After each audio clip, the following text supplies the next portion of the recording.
Ертеде бір шал мен кемпір болыпты. Шалы бір күні кемпіріне: кемпір, қамбаның түбін қақсаңшы, елеуішпен елеші, қарны ашқан шалыңа бауырсақ пісіріп берсеңші депті. Кемпірі қалақшаны қолға алыпты, қамбаның түбін қағыпты, елеуішпен елепті, табақшаға салыпты. 2 уыс ұн болыпты.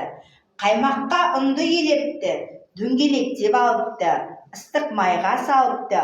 Бауырсақты піскен соң атай батпен жейді деп суытуға қойыпты. Бауырсақ суып жатыпты, жатып ойға батыпты. Қашайын деп осы үйден бір ойға нақ бекіпті. Жақтаудан түсті сәкіге, сәкіден түсті еденге.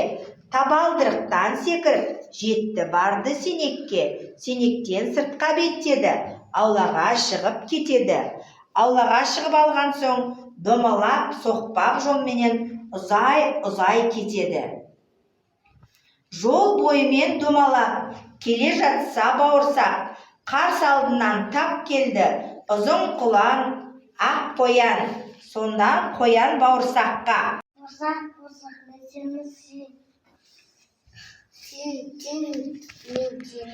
Сені өлең айтпен, атамды застым, айдыны застым, атамды застым, сені застым.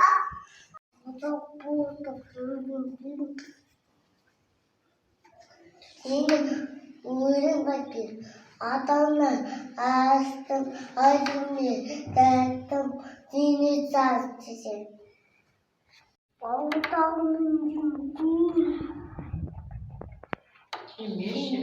Сені өлең айтпен, атамды застым, төктеді застым, атамды застым, әдені застым. Енді төктеді застым, әдені.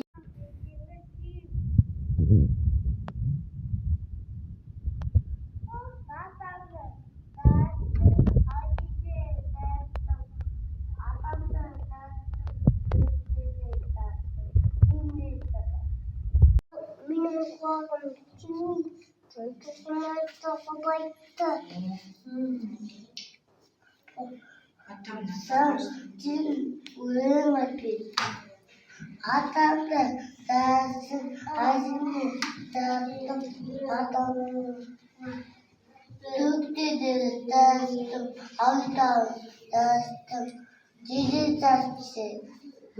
Өстіп өлең айтқан кезде түлкі бауырсақты ап деп жеп қояды.